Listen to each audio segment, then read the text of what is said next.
Section 21. Obstacles faced when attempting the destruction of caste.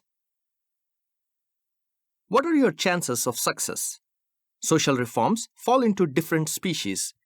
There is a species of reform which does not relate to the religious notions of a people but is purely secular in character. There is also a species of reform which relates to the religious notions of a people.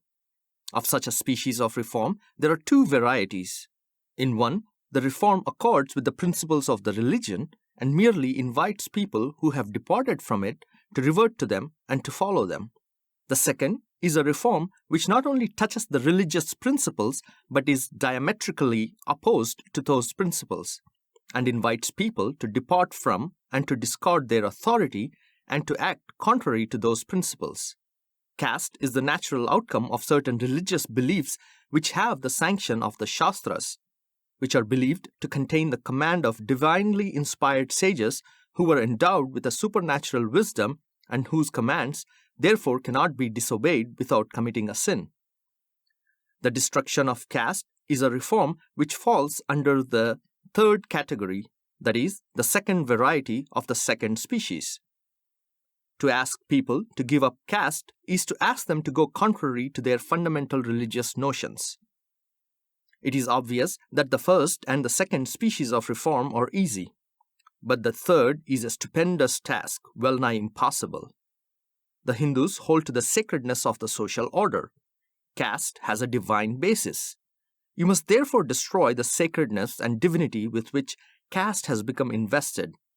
In the last analysis, this means you must destroy the authority of the Shastras and the Vedas. I have emphasized this question of the ways and means of destroying caste because I think that knowing the proper ways and means is more important than knowing the ideal. If you do not know the real ways and means, all your shots are sure to be misfires. If my analysis is correct, then your task is Herculean. You alone can say whether you are capable of achieving it. Speaking for myself, I see the task to be well nigh impossible. Perhaps you would like to know why I think so. Out of the many reasons which have led me to take this view, I will mention some which I regard as most important. One of these reasons is the attitude of hostility which the Brahmins have shown towards this question. The Brahmins form the vanguard of the movement for political reform and in some cases also of economic reform, but they are not to be found even as camp followers in the army raised to break down the barricades of caste. Is there any hope of the Brahmins ever taking up a lead in the future in this matter? I say no. You may ask why. You may argue that there is no reason why Brahmins should continue to shun social reform. You may argue that the Brahmins know that the bane of Hindu society is caste, and as an enlightened class, they could not be expected to be indifferent to its consequences. You may argue that there are secular Brahmins and priestly Brahmins, and if the latter do not take up the cudgels on behalf of those who want to break caste, the former will. All this, of course, sounds very plausible.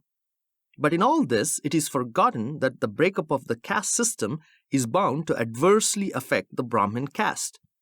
Having regard to this, is it reasonable to expect that the Brahmins will ever consent to lead a movement, the ultimate result of which is to destroy the power and prestige of the Brahmin caste? Is it reasonable to expect the secular Brahmins to take part in a movement directed against the priestly Brahmins? In my judgment, it is useless to make a distinction between the secular Brahmins and priestly Brahmins. Both are kith and kin. They are two arms of the same body, and one is bound to fight for the existence of the other. In this connection, I am reminded of some very pregnant remarks made by Professor Dicey in his English Constitution.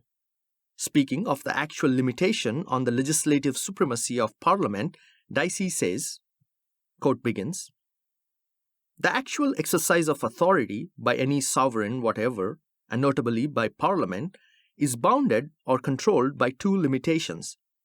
Of these, the one is an external and the other is an internal limitation. The external limit to the real power of a sovereign consists in the possibility or certainty that his subjects, or a large number of them, will disobey or resist his laws. The internal limit to the exercise of sovereignty arises from the nature of the sovereign power itself. Even a despot exercises his powers in accordance with his character, which is itself molded by the circumstance under which he lives, including under that head the moral feelings of the time and the society to which he belongs. The Sultan could not, if he would, change the religion of the Muhammadan world. But even if he could do so, it is in the very highest degree improbable that the head of the Mohammedanism would wish to overthrow the religion of Muhammad. The internal check on the exercise of the Sultan's power is at least as strong as the external limitation. People sometimes ask the idle question why the Pope does not introduce this or that reform. The true answer is that a revolutionist is not the kind of man who becomes a Pope, and that a man who becomes a Pope has no wish to be a revolutionist. End quote. I think these remarks apply equally to the Brahmins of India, and one can say with equal truth that if a man who becomes a Pope has no wish to become a revolutionary, a man who is born a Brahmin has much less desire to become a revolutionary. Indeed, to expect a Brahmin to be a revolutionary in matters of social reform is as idle as to expect the British Parliament, as was said by Leslie Stephen, to pass an act requiring all blue-eyed babies to be murdered. Some of you will say that it is a matter of small concern whether the Brahmins come forward to lead the movement against caste or whether they do not.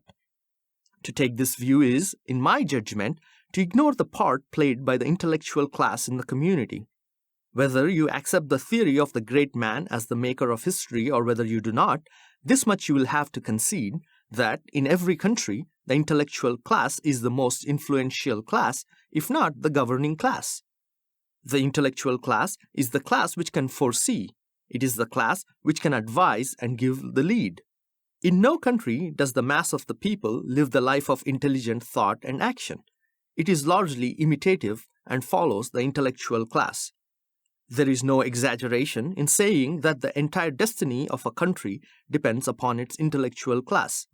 If the intellectual class is honest, independent, and disinterested, it can be trusted to take the initiative and give a proper lead when a crisis arises. It is true that intellect by itself is no virtue.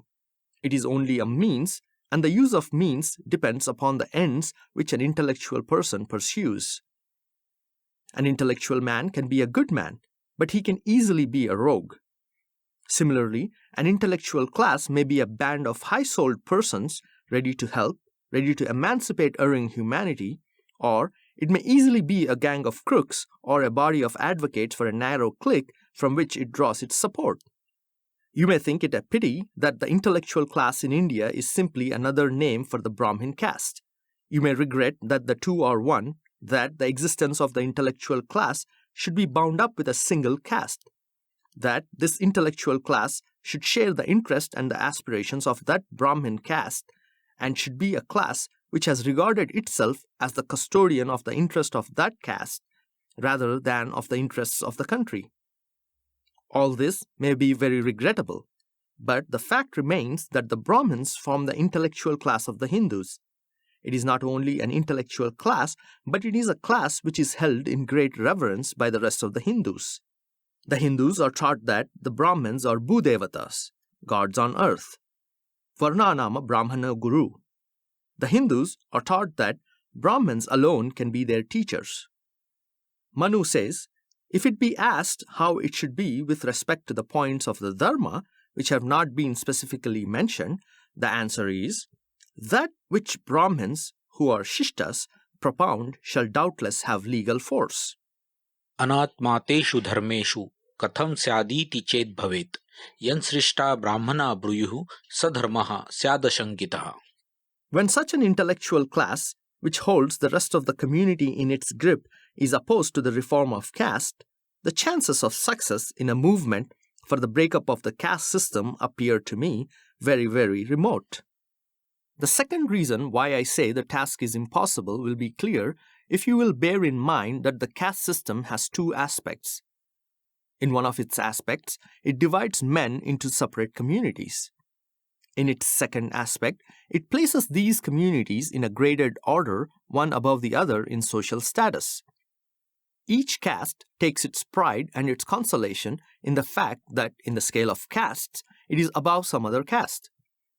As an outward mark of this gradation, there is also a gradation of social and religious rights, technically spoken of as ashtadhikaras and sanskaras. The higher the grade of a caste, the greater the number of these rights, and the lower the grade, the lesser their number. Now, this gradation, this scaling of castes, makes it impossible to organize a common front against the caste system. If a caste claims the right to interdine and intermarry with another caste placed above it, it is frozen the instant it is told by mischief mongers, and there are many Brahmins amongst such mischief mongers, that it will have to concede interdining and intermarriage with castes below it. All are slaves of the caste system, but all the slaves are not equal in status. To excite the proletariat to bring about an economic revolution, Karl Marx told them, "You have nothing to lose except your chains."